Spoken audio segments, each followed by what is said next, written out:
तुमचं दही नेहमी आंबट होतं का? आज मी सांगणार आहे काही सोप्या किचन टिप्स ज्यामुळे दही लागेल घट्ट आणि आंबटही होणार नाही. इथे तुम्ही पाहू शकता किती मस्त घट्ट वडीसारखं हे दही लागलेलं आहे.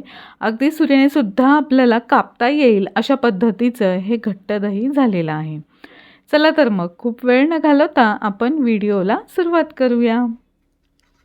मी एका पातेल्यामध्ये अर्धा लिटर दूध घेतलेलं आहे. आता दूध हे मी म्हशीचं घेतलेलं आहे, फुल फॅट घेतलेलं आहे.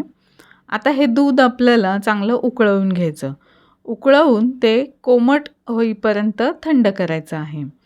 म्हणजे बोट घातल्यानंतर सुद्धा आपल्याला ते गरम लागणार नाही खूप किंवा त्याचा चटका बसणार नाही इतपत हे दूध कोमट करून घ्यायचं आहे.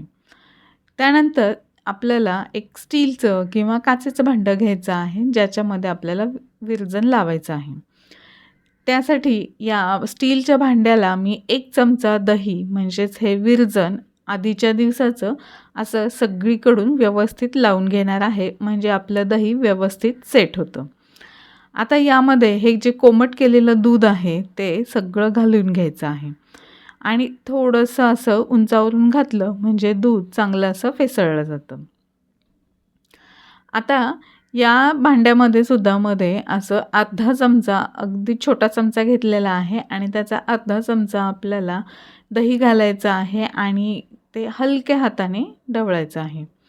आता हे असं ढवळून घेतलेलं आहे. आता यावरती झाकण ठेवूया आणि 6 ते 8 तासांसाठी उबदार जागी ठेवायचं आहे.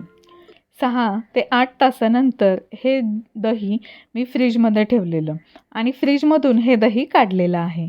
तुम्ही ते पाहू शकता की दही एकदम छान घट्टसर लागलेलं आहे आणि दही इतकं घट्ट लागलेलं आहे की याच्या वड्यासुद्धा पडतील. इतकं छान आणि हे दही खायलासुद्धा खूप गोड आणि ताजं दही खूप मस्त लागतं. विरजण लावताना काही टिप्स लक्षात ठेवायच्या आहेत की दूध जास्त गरम असेल तर दही पातळ होतं, खूप थंड असेल तर विरजण लागत नाही.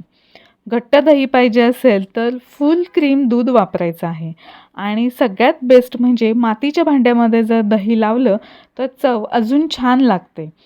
रोज थोडं दही बाजूला ठेवलं तर पुढच्या दिवशी विरजण म्हणून वापरता येतं.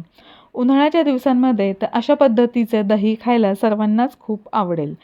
दही सेट झालं की लगेचच आपण फ्रीजमध्ये ठेवलं तर आंबट होत नाही आणि दह्याच्या वरती जर थोडंसं पाणी आलं असेल तर ते अजिबात काढू नका.